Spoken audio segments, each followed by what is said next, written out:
Nagpapasalamat tayo sa ating Senate President at sa ating mga colleagues, especially to Senator Amy at bilang chairman na talaga namang pinagsikapan niyang maipasa ito. Dahil as the author of this bill, ngayong batas na, ako'y natutuwa dahil ito'y campaign promise ko sa ating mga lola at lolo. Kaya tuwan-tuwa ako. Ang daming tumatawag, nagte-text, talagang they're very thankful. Even the President kanina sabi, oh, sino ba author nito? Galing ah. Sabi niya, ako po, Mr. President. Ganoon. Tapos si Amy po ang nakipaglaban sa ano. So by the way, again, happy po ang mahal na Pangulo kanina, no, sa Malacanang. At ayan, so good news para sa ating mga lolo at lola. Sir, kailan mararamdaman yung effect? Kailan siya ma-implement? Within the years or after IRR? Well, after 15 days after the publication of sa official gazette, no? Siyempre, pagka ano yun, 15 days, antay ka na 15 days and then effective na yung batas. So, yun ang importante, ma-publish siya sa official gazette. And then yung budget for this, wala pa siya ditong 2024, but 2025 will make sure na nando na yung budget na yan. Ang importante ngayon, yung ating mga lola at lolo, magparehistro po sa OSCA, doon sa Office of Senior Citizens Affairs. So, yun po ang importante ngayon para masiguro na matanggap nila yung kanilang benepisyo na ito na galing sa gobyerno. Ilan yung pwedeng makinabang? Well, bali ang total na pwedeng makinabang po is 194,000. Kasi sa 80 years old, 103,000 plus. Sa 85, 57,000 plus. Sa 90, 24,000 plus. Yung 100, of course, 2,500 plus. Total of 2.2 billion. So it's not that big amount na para ibigay natin na bonus sa ating mga lola at lolo. Sir, sorry, just to be clear. Yes. Yung magpa-touch ay magiging mag-reach ng 80, 85, 90, 100, hindi pa this year makikinabang. Next year. Bale, hindi siya kasama sa 2024 budget eh. Kaya importante magpalista na sila sa OSCA. And then, yun, lalabas niyan yung supposed to be magba-birthday ngayon ng 80, 90, o yung 80, 85, 90, 95, saka yung 100, importante magpalista sila at utang ngayon ng gobyerno, babayaran sila next year. Right. Yes. May, Ang program, depende mo gano'n. ay hindi po pwede. Kung po pwede lang natin kunin doon di ba? Sa akap, sir. Don't put words into my mouth. Hindi. Anong kahalagahan nitong batas sa iyo, sir, para sa Well, alam naman natin yung ating mga lola at lolo, sila yung kumbaga nag-aalaga sa ating mga nagtatrabaho ngayon, malaking utang na loob natin sa kanila. Kung buhay pa yung lola at lolo ko, I'll do the same thing, di ba? Kaya yung mga lola at lolo, actually konting bonus lang ito sa laki ng hirap nila sa ating gobyerno, sa ating mga anak, di ba? So napakalaking bagay. Kaya ito yung pagka nakikita mo sila sa kanila, anywhere I go, any part of the country, pagka sinisigaw ko na to sa mga lola at lolo, talagang sumisigaw sila sa tuwa. Diba? Especially wala na silang pinagkakakitaan, kulang naman yung kanilang kinita noon. Kaya ito'y malaking bagay na para sa kanila. Yes. Magkano yung makukuha ng mga pag-birthday to Cecil na 80? Yes. Well, ang makukuha when you reach 80 years old, tanggap ka ng 10,000, 85, 10,000, 95, 10,000, 90, 95, yan, tigta 10,000 po yan. So, dati, yung centenarian law, yung dating batas natin, 100 lang yung nakakatanggap ng 100,000. No, ngayon, meron ka na 80, 85, 90, 95. Tigta 10,000 po yun.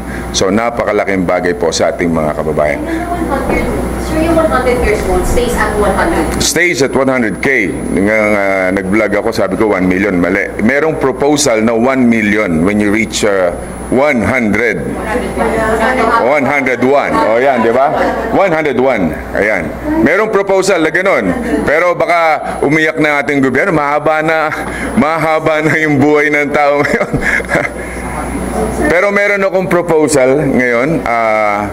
Yung ating senior citizen law, no, yung sa age, di ba, 60 saka ka magiging senior citizen na makapag-avail ka na ng mga discounts. Yung lowering of yung senior citizen age to 56.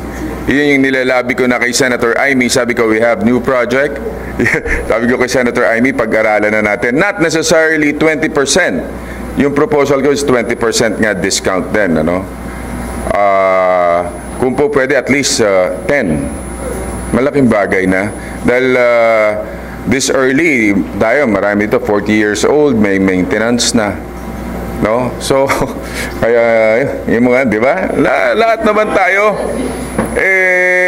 maka-avail tayo ng discount na yan ay napakalaking bagay. Sir, sorry, nasa committee level na po yung 56 years old na Sa social justice kay Senator Amy. Kaya nung kinausap ko si Senator Amy after nito maipasa ito, sabi ko, yun na yung ating i-push. Sabi niya, antayin natin, mapirma na muna ng Pangulo. No? And so, ngayon napirma na, okay na siya.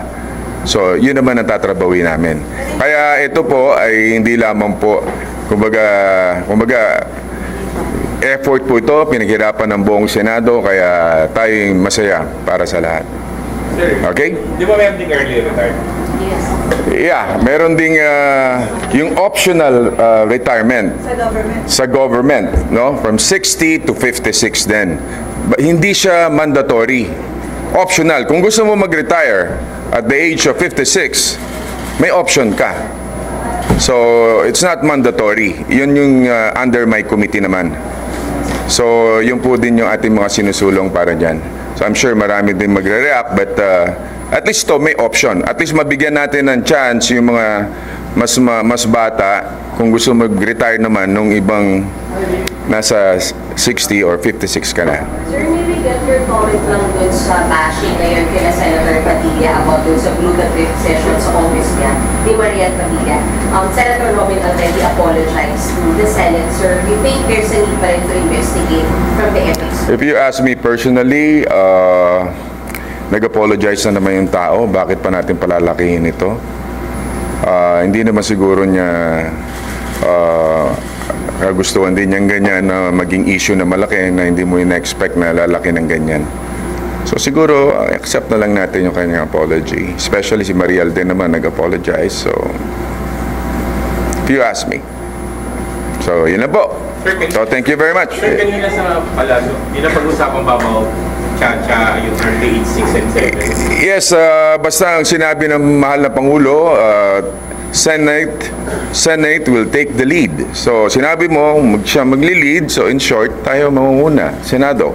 Economic provision lang naman ang pinag-uusapan dito. So, yan. Kaya yun ang panawagan natin, no? Sana ceasefire na sa lahat. Congress, yung mga mga kaibigan natin sa Kongreso at yung mga kaibigan din natin dito sa Senado, tama ng bangayan, isipin natin ang problema ng bayan. Tulong-tulong tayo dito. Okay? Sir, kanina ang daming congressmen din sa Palas for the signing. Kamusta po, sir, yung samahan? Kamusta? Nagbatihan man lang kami. Yes, oo. Ako, wala naman akong kaaway sa kanila. Puro ko naman sila kaibigan. Marami nga kapartido ko pa eh. Siguro, trabaho lang to, walang personalan, no? Importante, wag na nga. Matatapos din to. Sa tingin ko, malaking bagay yung ginawa ng mahal na Pangulo, pinagharap kanina at nagsama-sama doon sa Malacanang. Sa tingin ko, it's a very, very good move on the part of the President. So, nare-reiterate, sir, ng Presidente na okay, the Senate will take the lead kanina? Yes, sinabi niya. Sinabi niya, yeah. Pabayaan natin, manggaling ngayon kay Senate President, ayoko naman pangunahan siya. Okay, thank you very much. Salamat. Sir, nagpasa po kung tayo yung 100 pesos na legislative wage hike dito po sa Senado, gusto raw po sa House na itaas pa parang 150 to 350 pesos. Your reaction? Realistically? Yes, realistic. Well, alam mo, if you ask me, 100 talaga mababa. Ang sa proposal ko nga is 150 eh. Sinabi ko na yan dito, no, during the interpellation. Pero siyempre, dapat isipin din natin yung ating mga employer. Baka naman ma-bankrupt na sila.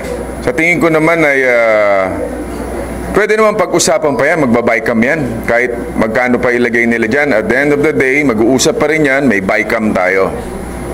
So, lamig lang ang ulo ng lahat at yung mga employer, relax at hindi namin kayo pababayaan. Okay? Thank you very much. Mabuhay.